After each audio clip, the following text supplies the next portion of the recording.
it's Alex Astley, and it's episode 95 of Money Hacks. We're getting so close to 100. I don't know, I can't remember how long we've been doing these, but I'm shocked that we kept it up for nearly 100 videos about the top priorities, goals, and challenges people face when it comes to their financial picture and their money. We're in the middle of 2022. As we've talked about in prior videos, a lot of living expenses are going up with high rates of inflation. That means that your take-home pay is not stretching as far. Some people may be accruing or building up credit card expenses or credit card debt. And so a question we wanted to tackle today is, how bad is it if I'm not paying off my credit card every month?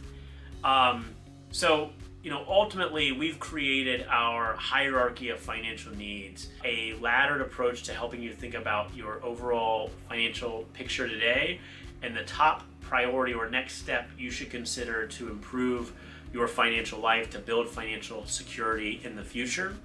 And paying off your credit cards is one of the first steps right after building up $1,000 for emergency savings, ensuring you have enough money put away for medical expenses if you have an HSA, and getting your 401k match. So it's a really important metric. In fact, that hierarchy, while great, is not the end-all be-all. For some people, paying down and paying off credit cards could be a top priority. If you're not paying off your credit card every month, the amount of balance you're maintaining is getting charged interest. Credit cards carry some of the highest interest rates in any type of installment debt you could have. The average credit card interest rate today hovers right around 20%. It's pretty common for people to pay somewhere around 17 to even 24% in credit card interest rates, even if you have really good or great credit. So, maintaining any balance on your credit card is just going to add to this interest you're paying on that debt and really erode some of your annual cash flow and your financial savings. Certainly not the end of the world. I mean, there's a number of scenarios to consider, like the interest rate, other financial priorities that you have. I can't say unequivocally you got to pay off your credit card as step number one, but it's definitely something that we would prioritize.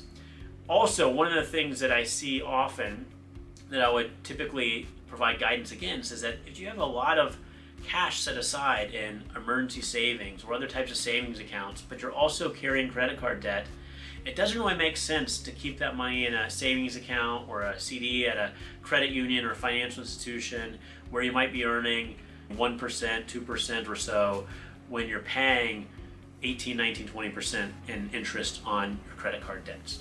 If you have extra money set aside and you're carrying a credit card balance, it probably makes sense to look at that really closely and determine if you can take some of your emergency or your excess savings and use it to pay down or pay off a credit card. If you're in a situation where you don't have emergency savings built up just yet and you have credit card debt, I think it's about a balanced approach to really think about your monthly cash flow, redesign your spending plan, your cash flow plan to try to create some excess savings every month and use that to build up, that $1,000 in emergency savings, and then take every extra dollar to pay down and pay off the credit card debt. Keep your questions coming, and if there's anything we can do to help, please feel free to reach out. Thanks.